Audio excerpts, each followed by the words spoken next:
without any issue allow you to copy and distribute. Only place where the licensing, that is where the legality, illegality comes, is that depending on the license terms, if you want to make money by selling the same software that you downloaded for free, then most software will stop you. Say, Chief, you downloaded it for free. We never asked you for money. And now you want to sell it to your next person just because they don't know that it is free. That is illegal, not downloading itself. So, just to break the question, is that any number of downloads, it is not illegal, so open source does not encourage illegal. In fact, it encourages legal behaviors. On the other hand, closed source software, I am willing to bet that 90% of you who have computers at home have at least one illegal copy of an operating system. It is closed source. It became illegal because it was banned from being copied, and yet you copied it. So I believe the question should have been reversed.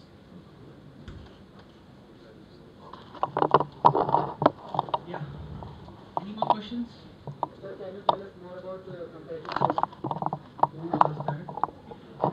Yeah. Can you tell us more about competitive coding? Competitive coding. Yeah, like I think Ankit is more suitable for that. Achha, that is being covered tomorrow. Hey, please focus your questions toward higher studies. Yeah. In our country, the fact is people do impact who don't get into the company for like they are free, and they think that it is better to do MTech or MS even to sit free or go for other. Achha, you're saying those people who don't get jobs, they eventually do an MTech. Okay. So what is wrong with that? I think they can work for other companies like in Boston, they can do less than Yeah, you are right. Rather than giving up so easily, I know a few people from my batch who, because for some reason or the other, they didn't get placed during college. They like हमारा कुछ नहीं हो सकता, हम MTech ही कर लेते हैं, teacher टूचर ही लग जाएंगे, ठीक है? That is the wrong attitude towards life. If those people, from my batch who had tried a bit harder to get into a company, they could have got selected. It was not that difficult. And the second thing is, many of these people don't tell you that they had been wasting their 4 years in college by not paying attention in class or even to anything. Okay, so it is not a surprise that they were not selected. Okay, if you are not interested, why will the other company be interested who is paying you money? it is because of like if the person has knowledge and he has all skills, but it is because if he has reappear or he have less GDP than the required. I can assure you there are many companies who don't consider anything, you don't think about reappears. If they see that you have done projects and you are very good at your skills, you have good skills and you can show those, back up those skills with good projects, then many good companies won't consider that you have a reappear. I know a guy, I think his name was Sanyam Goyal or something. He's from NIT Trichy or NIT Suratkal, I think, Suratkal. He has 3 reappears, but right now he's in Silicon Valley in Facebook, and he's working on their infrastructure team, like how to manage their servers and stuff. He has 3 reappears. He did not get his degree from NIT Suratkal. Still, he sat for the placement in college because he contacted the recruiter himself, the one who had come, and he gave the interview and he passed, and he got a solid package, and right now he is in Silicon Valley in USA. Okay, some traditional companies will not take you if you have many reappears, but then you have a lot of options. Okay, any question more? Yeah. What is the quality of foreign universities which take students from UIT? Are the top 10 US universities, do they consider applications from UIT students? See, I think I answered this question an hour ago, and I said it doesn't matter if you're from UIT, CCT, or any other college. What matters is those 4 or 5 criteria. And if 3 criteria are strong and 2 are weak, then those 3 will make overall your application strong. They look at the holistic picture. I'm asking whether students from UP have been selected in the Yes, I just gave an example. Our senior, Nipun Gupta, he was at CMU. CMU is one of the top colleges in computer science in the world. Like in top 4, it comes in top 4. And he was selected in CMU. And even, I don't think his percentage was more than 75, 76. He had a research paper to his credit. So, and he had a good GRE score. So, it is not entirely difficult. This is the problem. In India, we have this perception that, oh yaar, मैं तो इसी study से college में हूँ, मेरा तो कुछ नहीं हो सकता. You know, I had this perception when I first joined UIT 6 years back. I felt like all my friends are in IIT and I am like in UIT. I am doomed. Nothing could be far from the truth. It does not matter what college you are from. What matters is what you do with the time which is given to you. Copying from Lord of the Rings. So, yeah. Back to the plan. Whenever, thank you, sir. Sir is leaving. Thanks. Give him a give. Sir, I have one question before you leave. You mentioned we can come and join your these meetings.Here are these meetings held? How can we know about them? So far, for the last 1 year, this Nalanula structures have been 1 year old exactly this month. We had the annual meeting just today, this morning. Okay? We do meet once every month, usually on the second or the third Saturday. Because we are a security group, it is a voluntary mailing list. That means only those who want to get mails will give their mailing address. Okay, you can give it to Lavjot or you can send them a mail to me, and I will add your email address to my mailing list. And we have a promise not to spam, so no more than 1 mail per month, and the mail will only talk about when the next meeting and where it is. So far, it has always been in Hadron Bhavan in Panchkula, where I sit. Okay, but we are open to doing it in Chandigarh also. So if there is a good membership from within the city, we can do it in PU campus or UIT campus. Not a problem at all. So we are, like everything else in our community, we are open about the venue also. So, those of you who really are interested, hello, yeah, those of you who really are interested in information security, you should consider joining this mailing list and at least attend one meeting and see what the people discuss, what the people who come there discuss, what you will get inspired, you'll learn about new stuff. And eventually you can decide whether that field is for you or not. Okay? If you just, college attend kiya, ghar gaye, college attend kiya, ghar gaye, how will you know, like, what your interests are? Okay? Right. Yeah. Just a second. I talked about all the criteria. Yes. Yeah, when? Next slide. When? This is very important. Because see, I recommend that you work for at least 1 year before doing your MS. After college, work for 1 year and then go and do an MS. Okay? Because once you work for 1 or 2 years, your perspective will change. You will learn a lot of new things. Okay? Your way of looking at things will broaden.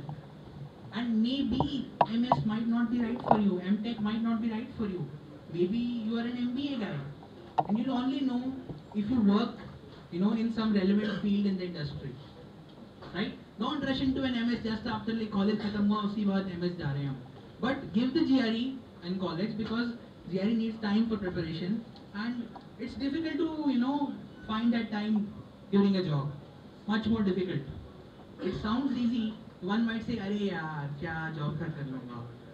But you are most probably in a foreign city where you have to manage everything. Your कपड़े नहीं धुले कि नहीं धुले, dinner किसने बनाया, ठीक है, कल का अभी रेंट नहीं दिया इस महीने का. You have a lot of pressure, and apart from that, the job. If someone is paying you well, they extract a lot of work from you, right? So it will be difficult to prepare. It's not impossible, but it's difficult to prepare for the GRE while working. Okay, so give the GRE in the third year. give the TOEFL 2 or 3 weeks before your application period starts. Now, what do I mean by application period? Let's say you want to start your MS, course. There are 2 semesters basically. There are 2 times when an MS course starts: the fall semester and the spring semester. The spring semester obviously starts in spring, like February, March, April, and the fall semester starts in fall, Pajjad, autumn. Americans call it fall. So, if I want to apply to a university, I want to start my MS education from fall 2015, autumn 2015, then I need to make sure all the deadlines are before December 2014. Not only in MS, suppose you want to do write a research paper, or you want to participate in a competition. The most important thing you can learn about timing in college is prepare 1 year ahead. If you want to do whatever you want to do next year, you have to know 1 year before. Like, I am not saying you will know मैं वो वाली colour की shirt पहनूंगा, मैं वो वाले shoes पहनूंगा और फिर मैं वहाँ पे जाऊंगा. I am not talking about that. But you should have a general idea. Like, okay, this is my second year. Next year I have to give the GRE. So I better start preparing. I better start researching on the formalities. Yeah. Oh, and another thing, to give the GRE and the TOEFL, you need to have a passport. No other ID proof is accepted. Only a valid Indian government passport. Okay? Yeah. Any doubts about the timing? Just whatever you want to do 1 year in advance. Like he said, the 4th year goes whole waste. Why? Because after 4th year, you might be doing a job. So you need to prepare 1 year in advance or 6 months in advance for your placements. Placements have interviews, right? Interviews have tough programming questions, right? So you need to prepare. But specifically for programming interviews, you need to prepare, throughout your whole, whatever you have been doing since your first year, that is being adding to your skills. And Ankit said, first year Ash Maro. I also did that. I kind of disagree slightly. I think first semester Ash मार लो जब तुम biology, physics, chemistry पढ़ रहे हो. Other than that, second semester you should begin with Python. Python, you will be taught C in college, but apart from learning C, you should be learning Python programming language, right? Because it's recommended for beginners. Or if you are, you have a lot of interest in web development, then instead of Python, you should start with, HTML5, HTML5, JavaScript, CSS, the basics. And it's not so difficult to cover those in a single semester. Because third year, you will be mastering your skills, like second year, you will be, perfecting your skills. But if you know the language beforehand, it will be easier in your second year to understand tough concepts like data structures, algorithms. How many students are here from IT? Oh, majority is from IT. Let me warn you, the curriculum for IT in UIT does not have a proper algorithms topic. And even data structures is, I think, clubbed with C++. Data structures hai, like say. Yeah, but we want your subjects are even, subject selection is even worse than CSE. Okay, so you need to make extra efforts to make sure your data structures and algorithms knowledge is clear, right? Because it is critical. Data set, like we said, data structures, algorithms, databases, networking, operating systems, right? Yeah. And one more advantage of learning to use Linux, if you start learning Linux today, by the time you reach third year when you will get operating systems, you'll already know half the stuff. You'll be like, meko pata hai scheduling kya hoti hai, meko pata hai ye. If you learn how to use Linux properly, right? And those of you who are, like I said before just now, those of you who are really interested in security, you should, learn more about the field. There is a huge demand, and most people don't think about security. I don't know, because there are not enough subjects in college. In NITs, there is a compulsory subject on information security. In UIT, even in CSC, that subject is, clubbed with cyber law. So no one takes it seriously. because cyber law is boring. Let's accept that. Okay. So yeah, the timing is clear to everyone. Yeah. So these 4 or 5 criteria, the LORs, GRE, TOEFL, your GPA, okay, and what else? Yeah, SOP. What is an SOP? SOP. Yes. मैंने बोला, किसने बोला? SOP stands for Statement of Purpose. So basically, SOP is like an essay. SOP is like a very brief essay, which is the shining light of your application for MS. And that SOP says that why you want to do an MS at that university, in that field, why. And it is an art. It is not a skill. Making a good SOP is an art. And the best way to learn is, to research online, to ask your seniors who are accepted into good universities, get their SOP. Like a direct senior of mine got selected in Georgia Tech. Right now he works at eBay USA. And I asked him for his SOP and he emailed me promptly. Because everyone wants to help their, college juniors succeed. They want to see, अपने college का नाम रोशन करेंगे. Yeah, because everyone feels pride in that. Okay. So I think we are almost covered. The only reason I gave a talk, which its details you might need after 5 years, is because many people end up ruining their GPA, or they end up wasting 5 years and suddenly like मेरे को तो English आती ही नहीं, मैंने तो कुछ improve किया ही नहीं college में English, right? So don't be like that. If you feel that you want to study after college, you need to work on these things. Apart from programming, I say the second, I think even it is even more important that you improve your English language skills while in college, because you'll never get so much free time ever in your life unless you retire early and strike gold somewhere. Otherwise, you'll never find so much free time to improve English. And quick pointers how to improve English: read novels. The more boring the novel, the more difficult the novel, the more you learn. Okay, but you can read fiction, Lord of the Rings, Harry Potter, whatever you want. And by read novels, I do not mean read novels like a stupid person, which I did.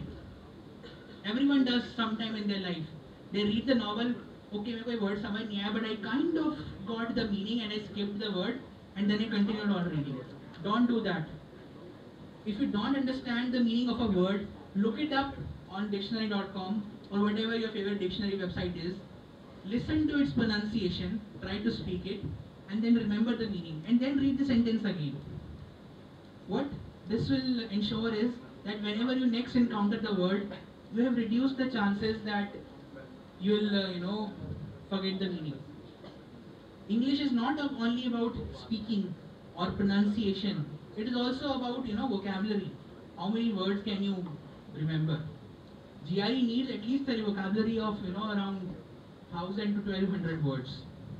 And those of you, for example, who already had good English education in school, out of those 1200 words, you already know, I think, around 300, 400 words. But the rest of you who know that, the English बहुत माड़ी है. Those people don't know those 1200 words, so you need those words for the GRE. Half of them you need for the TOEFL. Any questions? Cost, oh yeah, I totally forgot about cost of education. See, cost of education is basically divided into 2 things. Number 1 is living expenses, which covers food, rent, transport, cost of books, cost of paper, everything, cost of internet, everything which you will be needing to live for 1 or 2 years abroad, right? Cost of living expenses is almost fixed. It ranges between 7 to 11 lakhs per year. 7 to 11 lakhs per year. Okay, this is the cost for living. And cost for education varies from university to university. If you are going to some top university and basically